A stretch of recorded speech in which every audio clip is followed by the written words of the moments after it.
আসসালামু আলাইকুম। আজকে আমি একটি নতুন ব্লগ নিয়ে চলে আসলাম। এখন প্রায় সকাল ৬টা বাজে। নামাজ পড়ার পর সকালটা দেখে খুব ভালো লাগছিল। তাই ভাবলাম সকালে একটা ভিডিও করে ফেলি।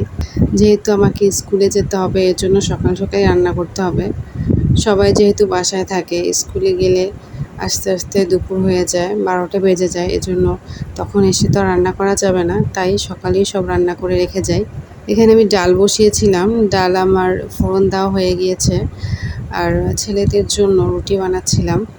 এই রুটিটা আমার আগেই অর্ধেক সেঁকে রেখে আমি নরমালে রেখে দিয়েছিলাম, সেটা এখন আমি ভেজে নিচ্ছি।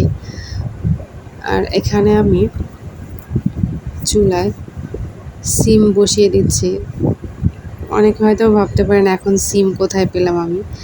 সিমটা আমি আসলে সিমের সিজন মানে শীতকালে আমি ওগুলো হাফ বয়েল করে ডিপে রেখে দিয়েছিলাম।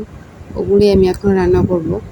সিমটা আমার খুব পছন্দের একটা সবজি, এজন্য আমি এটা প্রায় প্রত্যেক বছরই রাখার চেষ্টা করি। দেখুন হালকা বয়েল করে রেখেছিলাম, এজন্য কিন্তু এটা মানে পুরোপুরি সেদ্ধ ছিল না।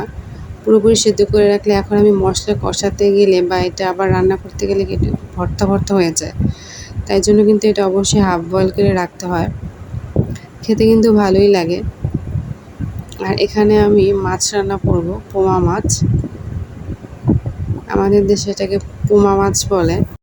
তো মাছ ছাড়া তো চলেই না, বাচ্চাদের তো মাছ দেওয়াই লাগবে। আর যেহেতু স্কুলে খাবার নিয়ে যাই, যাই হোক এখন আমি মাছগুলো ভালো করে ভেজে নিচ্ছি। ভাজা ছাড়া মাছ রান্না করলে আমার খেতে ভালো লাগে না। আর আমার পরিবারের সবাই এই ভাজা মাছটাই পছন্দ করে। ভাজে পরে মাছটা আমি ভালো করে পেঁয়াজ মশলা দিয়ে কষিয়ে তারপর ভুনা করব। এভাবে রান্না করলে খেতে মজা হয়। এখন আমি মশলাগুলো কষিয়ে ভালো করে, আর মরিচের গুঁড়ো আমি একটু তেলে দিয়ে নিই, এতে করে কালারটাও খুব ভালো হয়।